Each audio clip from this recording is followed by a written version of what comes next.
Hello, wonderful people, viewers and subscribers all over the world.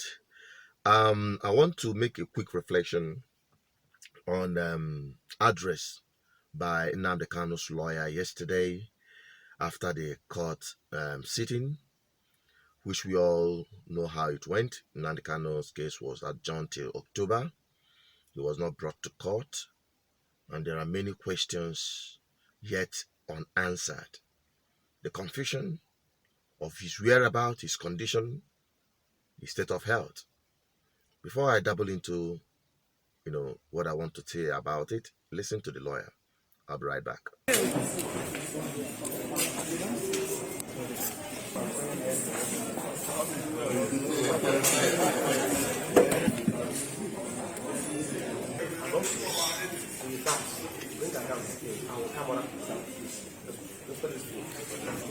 Days after. So on the 29th, they brought him to court.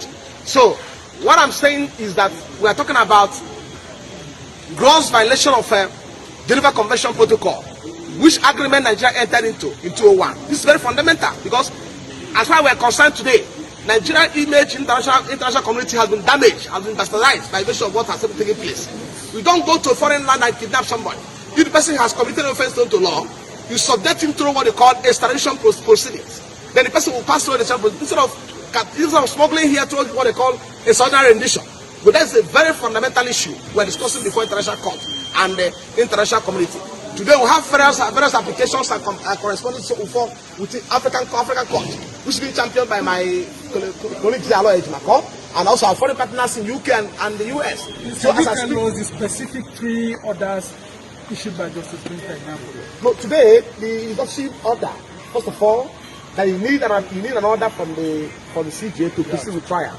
Then 2, that the detention authority, in this case the SSS, should give us access to our client. Because I complain about the way and manner we see him. For the past 8 days we don't have see him. And only yesterday we had over the social media.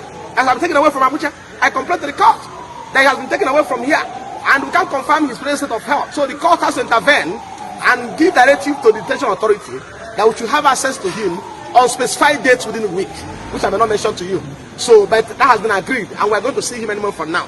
So, and we have an application to get him transferred to Correctional Center Kuje prison, which was served on the federal government on 17th of July 2021. Only for on the 14th of July, yes, 2021. Only for us to ambush all this money with the counterfeit to that application. But we wouldn't want to go into the merit because the court is actually not ready to go on with the proceeding today because of the fact that the commences today. So on the next adjourned date, we are going to have a bite on that.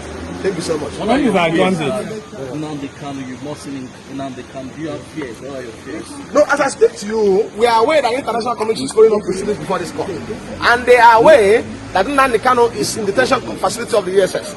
So if anything happened to Nnamdi Kanu today, the federal government, DSS, and all the authorities concerned should be held responsible by the international community. Because UK, US are in effective communication with our legal team as to what is happening in this case. I can confirm that to you today. As I speak to you now, I don't want to mention the international media organization who are following up this case, who are in this court today to cover what position of the court today. Thank you so much. Is it true that your lawyers were arrested?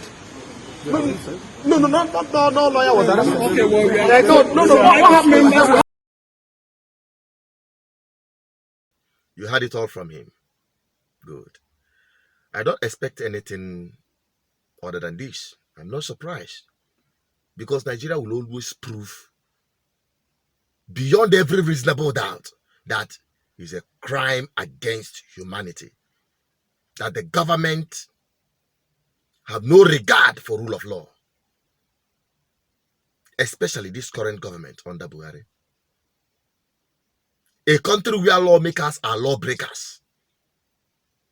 A country where the court, which is believed to be the last hope of a common man, is the beginning of their misery and frustration and injustice. That is the truth.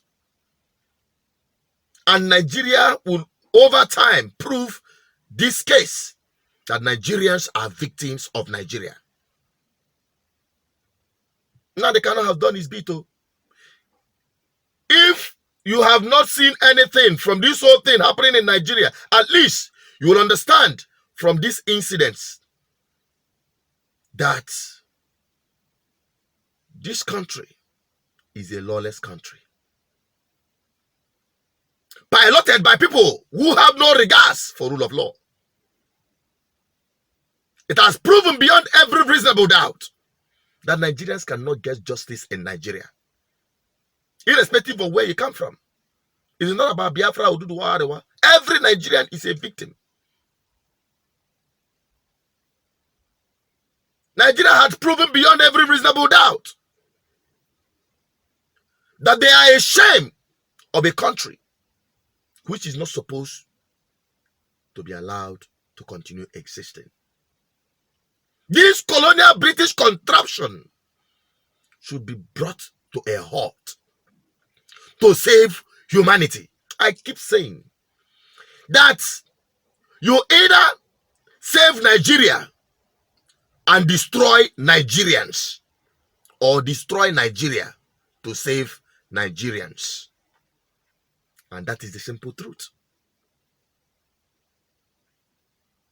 You can imagine, they couldn't bring him to court. They say it's because of logistic. You can imagine that nonsense. Where does it happen? Logistic, if I'm not mistaken, vehicle that will bring him to court. Is that the logistic they don't have? Come on. You see, until Nigerians wake up and understand there is no hope for them in this country, there is no hope. Nigeria ain't gonna mequatalism with this structure, with the way things are, with the kind of political leaders you have in Nigeria. There is no hope. And why am I doing what I'm doing? Why am I so Igbo-centric and Biafra-centric? I'm no longer agitating for Biafra. Hear me. I am no longer agitating for Biafra freedom. I'm no longer asking them to give us Biafra. Because nobody will give it to you. Nobody will give it to you. You either go and take it. But you know my current position now. I am so Igbo-centric and Biafra-centric that I don't need to do anything. You, equally, you don't need to do anything to Nigeria. They don't even need your agitation.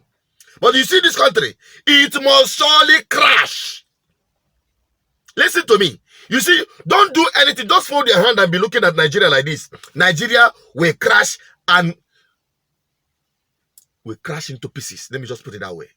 You don't need to do anything. Because you see this current government, you see this current mentality of impunity and wickedness by government officials across Nigeria. They will definitely, surely drive Nigeria to its final bus stop, to its final burial ground. They will be the ones to break this country into pieces. They will shatter this country. Just watch. It's only a matter of time. My own concern and what I'm doing, especially looking at Akuluono, looking at agricultural revolution of Igbo land, looking at good governance in my homeland, beginning with, is when the eventuality happens, our people will have a fallback. You now understand where I'm going.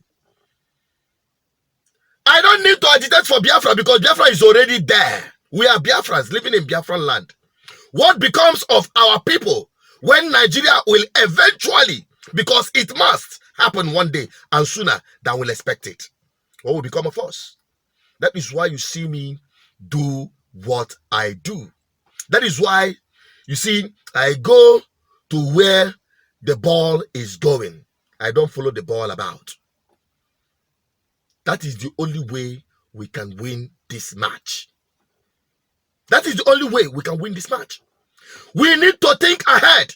You need to understand that Nigeria has no future with the way things are, with the kind of political leadership or misleaders you have, with the kind of atrocious, blood-sucking, never do well of a political class that is only driven by corruption and personal interest, suppression and oppression of the weak.